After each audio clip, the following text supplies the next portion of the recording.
নমস্কার, কেমন আছেন সবাই? আশা করি সবাই ভালো আছেন। সবাইকে জানাই মনে দেয়া ব্লগসের একটা নতুন পর্বে স্বাগত। আর সবাইকে জানাই সুপ্রভাত। তো আজ সকাল সকাল দিয়া তো দুধ খেয়ে নিয়েছে। আমরা তিনজন লেবু চা ওই জলজিরা দিয়ে যেমন খাই খেয়েছি। তারপরে এই যে দিয়া এই টিফিনটা বানিয়ে নিল। কেন কি করব রোজই বুঝতে পারি না। তো দিয়া বললো আমি করি আজকে চাও। আমারও শরীরটা সত্যিকারের একদমই ভালো নেই। মানে আমার মাঝে মাঝে মনে হচ্ছে মাথা শরীর পুরো হালকা হয়ে আমি উপরে ভেসে উঠে যাচ্ছি, পুরো ব্ল্যাঙ্ক হয়ে যাচ্ছে মাথা। আমি তো ডাক্তার দেখিয়েছি, ব্লাড টেস্ট হয়েছে, তো তার রিপোর্টও খুব একটা ভালো নয়। তারপর ভিটামিন ডি এর অভাব, তার ওষুধ দিয়েছে, সপ্তাহে একটা করে খেতে হবে। তো যাই হোক, এইসব নিয়ে আমার শরীরটা ভালো নেই, তবু চলতে হবে, তাই চলছি, চালিয়ে নিয়ে যাচ্ছি। তো এই যে তাই জন্য ও টিফিনটা করেছে, ওর আর বাবানের ওপরে নিয়ে গেছে। আমার কর্তা খাবে না, বেরিয়ে গেছে। আর এই যে আমাকেও দিয়ে গেছে প্লেটে। তো টিফিনটা খেয়ে নিই, তো তারপরে রান্নাবান্না কি করব। তো সারাদিন সাথে থাকুন, আশা করি ভালো লাগবে। আর যদি ভালো লাগে ভিডিওগুলো তাহলে একটা লাইক করবেন আর সাবস্ক্রাইব করে দিয়ে পাশে বন্ধু হয়ে থাকবেন, ভালো লাগবে তাহলে। না হলে সত্যি ভিডিও করার মতন আমার শরীরের অবস্থা নেই। এই যে রাধিকা চলে এসছে, ও ঘরটা মুছেলো, লাস্টে বাসন ধুয়ে যাবে, তারপরে আমি রান্নাবান্না করব। তো যাই, আগে টিফিনটা খেয়ে নিই, তারপর রান্নার কাছে আসবো।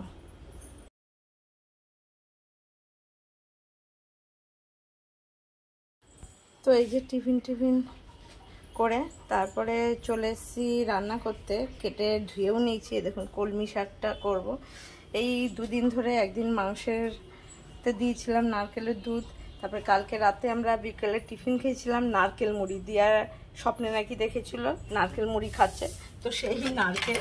তো এই দুদিন ধরে নারকেলের সব মালাগুলোর মধ্যে অল্প অল্প রয়ে গেছে, তো ভাবছি এই নারকেলটা দিয়ে আর পেঁয়াজ কুচোনো দিয়ে কলমি শাকটা ভাজা করব। তো ওই যেগুলো নিয়ে নিচ্ছি চামচ দিয়ে ছাড়িয়ে নেবো। করবো হচ্ছে যে আমরা কেটে নিয়েছি, আমরা দিয়ে মুসুর ডাল করব, সর্ষে ফোড়ন দিয়ে করব। আলু কেটেছি, এই যে আলু দিয়ে। আর এই চিংড়ি মাছটা একবারে মাখিয়ে কড়াইতেই মাখিয়ে নিয়ে বসাবো। আর এই যে অনেকটা দেখুন এক বাটি পেঁয়াজ কেটে নিয়েছি, এখানে 7-8টা পেঁয়াজ আছে। এই যে পোস্ত নিয়েছি, পেঁয়াজ পোস্ত করব। তো আজকে এই 4 রকমই হবে। তো এইগুলো সব কেটে নিয়েছি। মাছ মাংস কিছু আলাদা করে হবে না, কেন আলাদা করে মাছ মাংস খাবার কারো কোনো ইচ্ছে নেই, ওর জন্যই। তো এগুলো সবই টেস্টি খাবার, তো এগুলো দিয়েও খুব ভালো লাগবে খেতে। তো এইগুলো সব রেডি করে নিয়েছি, এবার একে একে সব বসাবো। সবই আপনাদের সঙ্গে শেয়ার করব কোনটা কিভাবে করছি। বন্ধুরা, এই যে ডালটা সেদ্ধ বসিয়ে দিয়েছি, এই যে কড়াই বসিয়ে দিচ্ছি, কড়াইতে দিয়ে দিচ্ছি তেল। এটা গরম হওয়ার দরকার নেই, কাঁচা অবস্থাতেই বসাবো একবারে মেখে। আলুটা দিয়ে দিলাম, আর দিয়ে দেবো হচ্ছে চিংড়ি মাছ।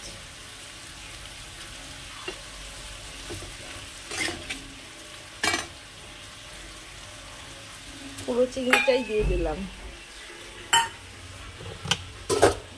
এবার যেটা দেবো সেটা হচ্ছে এর মধ্যে দেবো হচ্ছে হলুদ।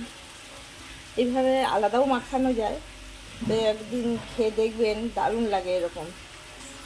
আলাদা চিংড়ি মাছ ভেজে দিয়ে করলে সেটার স্বাদ এটার স্বাদ সম্পূর্ণ আলাদা হবে। নুন দিলাম, দেবো হচ্ছে লঙ্কার গুঁড়ো, তেল তো দিয়ে দিচ্ছি। এবার একসঙ্গে মিক্স করছি, তাহলে আবার হাতে লাগবে না, অন্য জায়গাতে লেগে যাবে না।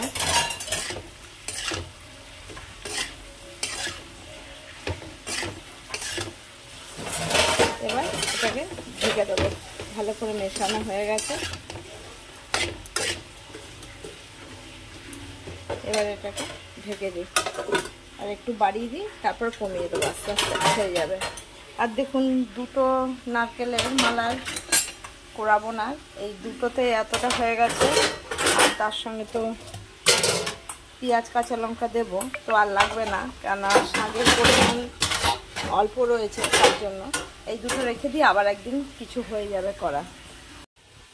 এই যে আমার আলু ভাজাটা হয়ে গেল, এদিকে আমার আমরা দিয়ে ডালটা হয়ে গেলে এবার ফোড়নটা দিয়ে দেবো, তাহলেই হয়ে যাবে। দেখুন একদম লাল করে করে এইভাবে, এই যে সব লাল করে কড়া করে ভাজা হয়ে গেছে। এবার এটা নামিয়ে দেবো, এটা তো আর কিছু দেবো না।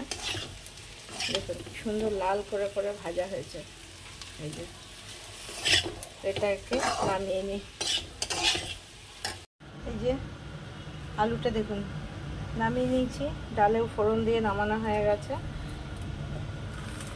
তো আমার মনে হয় না এরকম চিংড়ি মাছ দিয়ে আলু মানে প্রত্যেকে জানেন বা খেয়েছেন। তো এইভাবে একদিন খেয়ে দেখবেন, শুধু এই একটা ভাজা দিয়ে গরম ভাত খাওয়া হয়ে যাবে।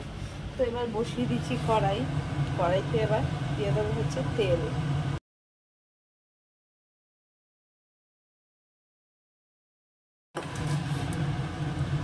তেলটা দিয়ে দিচ্ছি, তেলটা গরমও হয়ে গেছে। এবার এই পেঁয়াজটা পুরোটা দিয়ে দেবো। দেখুন এটার মধ্যে কাঁচা লঙ্কা আর পোস্ত একসঙ্গে বেছে নিয়েছি। পেঁয়াজটা আগে একটু ভেজে নিই। পেঁয়াজ পোস্ততে অনেকে কালো জিরে দেয়, কিন্তু কালো জিরে দিয়ে অতটা ভালো লাগে না, আমাদের ভালো লাগে না। যারা খায় নিশ্চয়ই ভালো লাগে, আমাদের অতটা ভালো লাগে না। ওই জন্য পেঁয়াজ পোস্ততে শুধু পেঁয়াজ দিলাম। আর এরপরে যেটা দেব সেটা হচ্ছে পোস্তটা বাটা। এর মধ্যে শুকনো লঙ্কা দিয়ে দিই, এটাও একসঙ্গে এর সঙ্গে ভাজা হবে। একটা ওই যে আগে দিয়েছিলাম, তো এটাও দিয়ে দিলাম।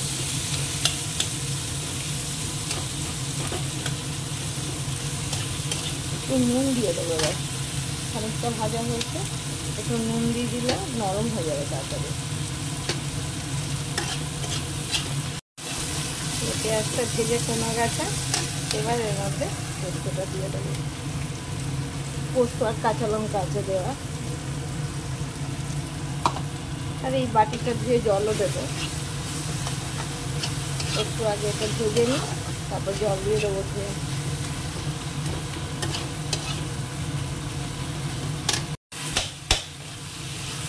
এটাও বেশ সুন্দর ভাজা ভাজা প্রায় হয়ে গেছে, কাঁচা গন্ধ থাকবে না। এবার এই বাটি ধুয়ে জলটা দিয়ে দিচ্ছে, মিক্সির বাটিটা ধুয়ে। এবার এর মধ্যে হলুদ দেবো না, এর ভিতরে দিয়ে দেবো একটু সামান্য চিনি। কেন বাটি পোস্ত বা এই পেঁয়াজ পোস্ত একটু মিষ্টি হয়, আর পোস্ততে তো হলুদ দেয় না জানেন, না দেওয়াই ভালো। পোস্তর মধ্যে হলুদ দিলে পা ফোলা, সেই গ্রোথ বলে, সেই রোগটা হওয়ার সম্ভাবনা থাকে। তো এবার এটা ঢাকা দিয়ে কমিয়ে দেবো, আস্তে আস্তে পেঁয়াজগুলো সেদ্ধ হয়ে যাবে। এবার এর মধ্যে একটু নুন দেবো। নুন আগে দিইনি, কারণ আগে পেঁয়াজ ভাজাই তো দিয়েছিলাম কতটা কী লাগবে। তো এবার এতটুকু নুন দিয়ে দিচ্ছি। আর দিয়ে দেবো একটুখানি লঙ্কার গুঁড়ো সামান্য, তাহলে কালারটাও ভালো হয়ে যাবে। আর একটু হালকা ঝাল হবে, কারণ কাঁচা লঙ্কাতে অত বেশি ঝাল নেই এই লঙ্কাগুলোতে, যার জন্য একটুখানি দিলাম। এবার ঢেকে দিয়ে আবার ওটা হয়ে গেছে। এবার একটু নামানোর আগে পোস্ততে কাঁচা তেল দিলে ভালো হয়, একটুখানি দিয়ে দিলাম কাঁচা তেল। একটু নাড়িয়ে নিয়ে নামিয়ে দেবো, তারপর শাকটা করলেই রান্না শেষ। আজকে আইটেম 4টে করলেও কী হবে, খুব তাড়াতাড়ি করে সব রান্নাগুলো হয়ে গেল। কেন একটাও সময় লাগার রান্না নয় আসলে, তার জন্যই বেশ তাড়াতাড়ি করে হয়ে গেল। এরপরে শাকটা করবো ওই নারকেল কোড়া আর এই কাঁচা লঙ্কা পেঁয়াজ কুচোনোটা দিয়ে। এটাকে আগে নামিয়ে নেব।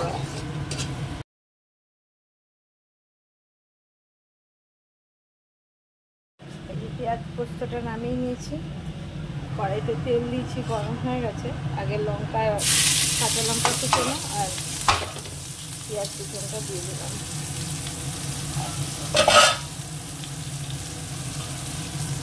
একটা লঙ্কা ভাজা ছিল সেটাও দিয়ে দিলাম। এটা একটু ভাজা হলে নারকেল কোড়াটা দেবো। পেঁয়াজ কাঁচা লঙ্কা ভাজা হয়ে গেছে, নারকেল কোড়াটা দিয়ে দিই।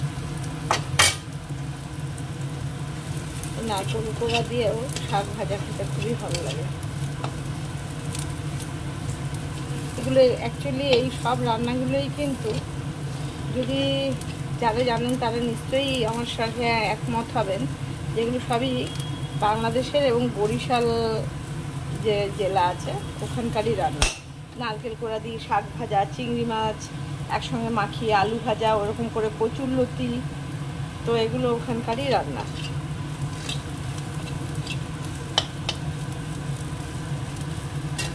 দিয়ে দেবো একটুখানি এবার হলুদ গুঁড়ো, আর দিয়ে দেবো সামান্যই নুন, কেননা শাকটা কমে যাবে।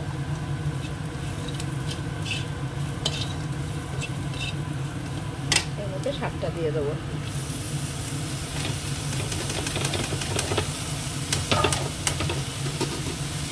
এবার একটু কমিয়ে রাখি।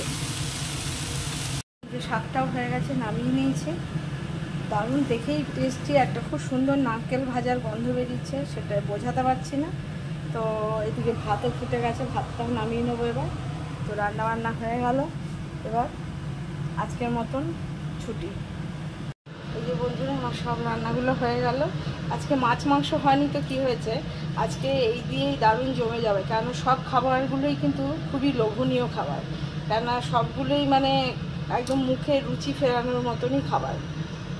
মাছ মাংস খেতে খেতে আর ভালো লাগছে না, তো ওই জন্য পেঁয়াজ পোস্তও দারুণ, টক ডালও ভালো লাগবে, তেমনি নারকেল দিয়ে শাক ভাজা, তেমনি হয়েছে চিংড়ি মাছ দিয়ে আলু ভাজা, সবগুলোই দারুণ দারুণ খাবার।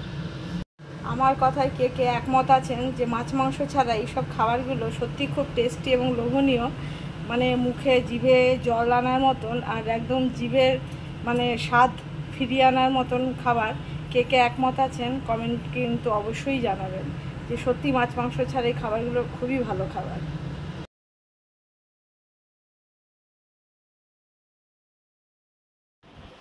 বন্ধুরা, একটু রেডি হয়ে গেছি, এখন বাজে হচ্ছে 8টা বাজে। তো আমি আর আমার কর্তা একটুখানি বেরোবো, একটু দরকার আছে। দরকারটা হচ্ছে আজকের দিনে আমার বাবা মারা গেছিলেন, আজকে বাবার মৃত্যুবার্ষিকী। তো যাব একটু মন্দিরের দিকে। মন্দিরে তো এখন পুজো হবে না, প্রত্যেক বছর তো আর একই সময়ে অম্বুবাচী পড়ে না, তো পুজো তো দিতে পারবো না, পুজো হবে না। তো যাই দেখি, যদি কিছু গরিব মানুষদের পাই, গিয়ে কিছু দিয়ে আসবো, টাকা পয়সাও দিতে পারি, খাবার দাবারও কিনে দিতে পারি। তো এই উদ্দেশ্যেই যাব। তো তা না হলে এই গরমে শরীরও ঠিক নেই, বেরোনোর খুব একটা ইচ্ছে নেই, কিন্তু যেহেতু আছে তাই জন্যই বেরোবো। তো তাই জন্যই রেডি হয়েছি, আমি তো রেডি হয়ে গেছি, কত রেডি হচ্ছে। তো যাব, দেখি যদি আপনাদের সঙ্গে শেয়ার করতে পারি করব। তো যাই হোক, কত রেডি হচ্ছে, তাই জন্যই বেরোচ্ছি।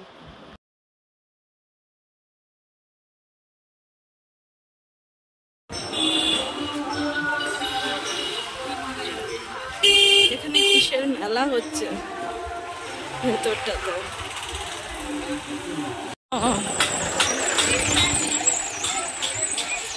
এই তো, এই যে চলে এসেছি শ্যামনগর কালীবাড়িতে। এই যে এটা পেছন দিকটা, দেখি এর ভেতর যাব।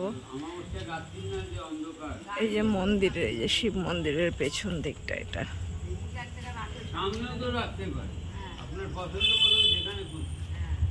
দেখি, এদের মন্দিরের সামনে আছে, সবাইকে কিছু কিছু দেব। এই যে আমার কর্তা গাড়িটা রাখছে। এই যে চলে এসেছি ভেতরে, ওনাদের দুজনকে দিলাম, আরও সামনে যারা আছে তাদেরকেও কিছু কিছু দেব।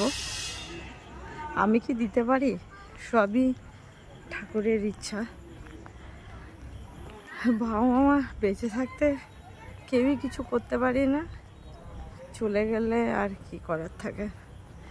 তো যাই হোক, প্রতি বছর আমি তাই করি। বাবা মা কাকা এদের মৃত্যু দিনে তাদের বেঁচে থাকতে সত্যিই কিছু করতে পারিনি। এখন যাই হোক, তাদের উদ্দেশ্য করে গরিব মানুষদের দিলে তবু বুঝবো, আশীর্বাদ হবে। এই যে এটা হচ্ছে মূল মন্দির মায়ের। তো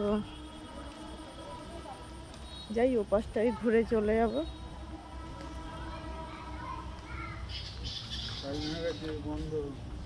বন্ধ? এমনি পুজো তো এখন বন্ধ অম্বুবাচীর জন্য। হ্যাঁ, চলো ওপাশে দেখি।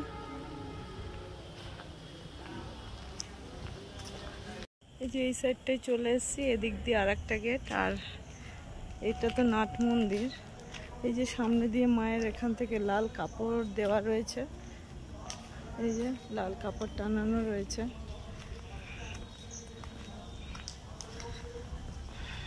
এই যে পাশেই গঙ্গা,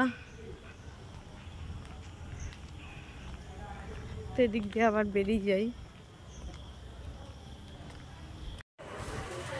তুমিও ঢুকে পড়েছে গাড়ি নিয়ে। এই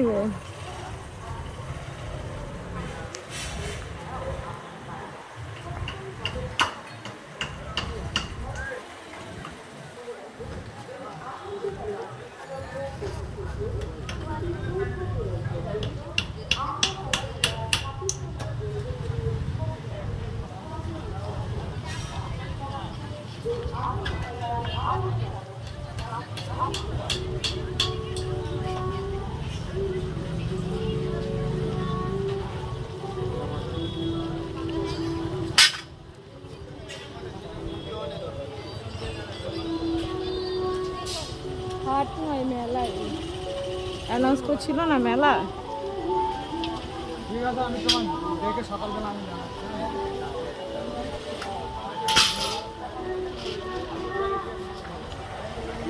চলো বেরিয়ে যাই।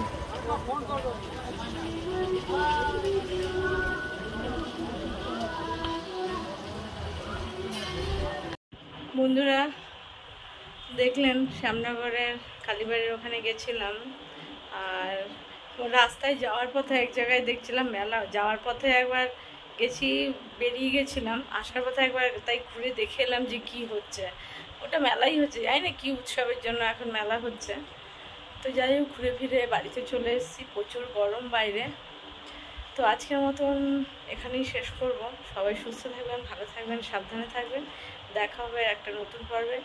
আর যদি ভালো লাগে একটা লাইক করবেন, শেয়ার করবেন, আর কমেন্টে জানাবেন কেমন লাগছে। আর যারা এখন আমার চ্যানেলটা সাবস্ক্রাইব করেনি, সাবস্ক্রাইব করে দিয়ে বন্ধু হয়ে পাশে থাকবেন। তো সবাইকে শুভরাত্রি।